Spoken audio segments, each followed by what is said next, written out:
Welcome to the Watchful Citizen. We're a program that's sponsored by the Lancaster County Democrats. My name is Barbara Baier, and today's guest is a new person to the political arena in Lincoln, Nebraska. His name is Toberlin, and you're running for city council.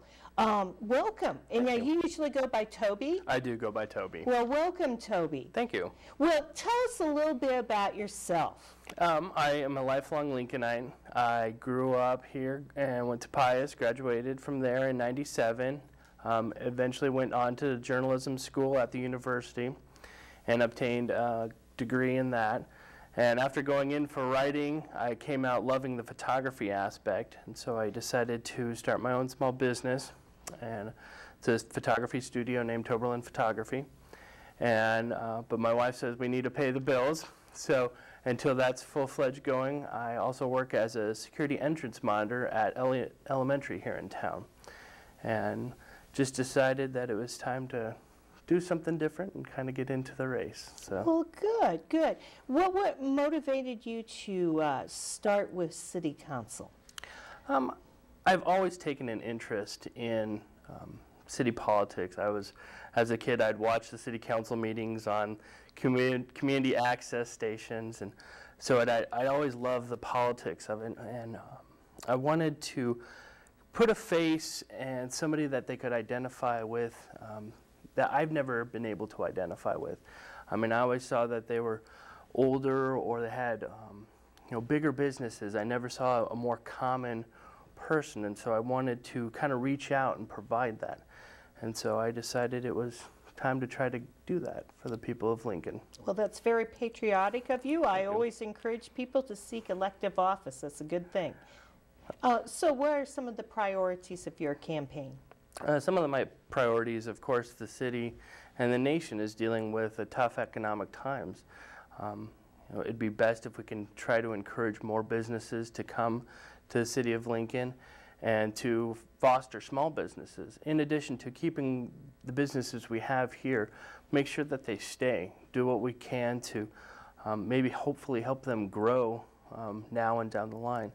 But that is probably the foremost issue we have to face. Also, I like to work on revitalization of older neighborhoods. Mm-hmm. Some of the older core neighborhoods have not fallen by the wayside, but certainly could use a little tender loving care. Sure. And work on initiatives to help bring those back, like the Neighbor Works program, stronger, safer neighborhoods. Mm-hmm. I think there's a lot of things that can be done to help those neighborhoods. Excellent. And so when we talk about stronger, safer neighborhoods, one of the hot topics right now is the use of TIF, which is mm-hmm. tax increment financing. Can you tell us what you think about that? I think TIF is a great tool that can be used for two reasons. First, its original intention when it was created in the 50s in California was to help older neighborhoods that were run down, crime might have creeped in more than should have been, and so it's to it offsets. It takes the valuation, the future valuation of the work that's put in, and it goes towards paying for some of the projects at the current time. And so in the long run, it will pay for itself, and it will be beneficial for the neighborhood and the community and the city at large. That's one way, and that's obviously when you blight a neighborhood, that's what it goes towards. Is it would be allowed to use TIF, and like the south of the Capitol, the City Council just a couple weeks ago passed that, and that can be used for that neighborhoods. The second alternative is for economic development.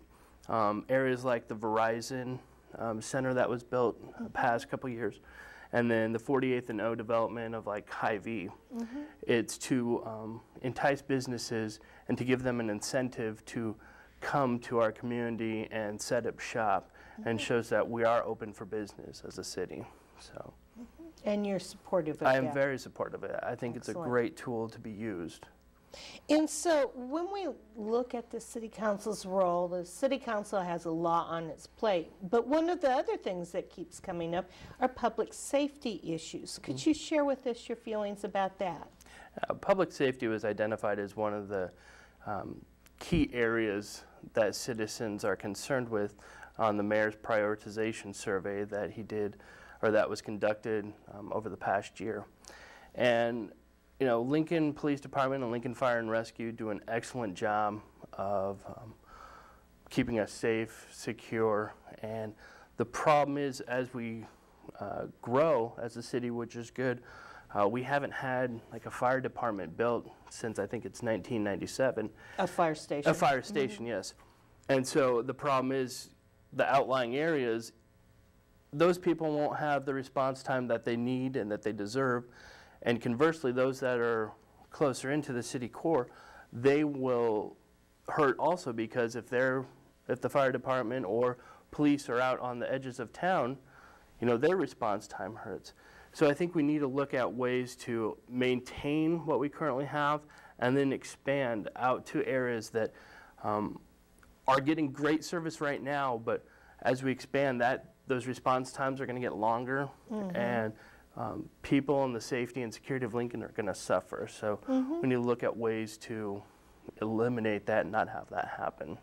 Yeah, and it seems like our police department's kind of stretched thin right now. Yeah. You kind of see that like during this basketball time with girls and boys basketball. Yeah. Seems like, boy, those guys and gals, they don't get enough time off, they're tired. They certainly do, and I mean, they do an excellent job, and I can't thank them enough, and I know they're a lot of times underappreciated, and they do an excellent job, and we need to support them. And obviously the city feels that safety and security is a priority, so I think as a community we need to look at ways and how we can continue doing so.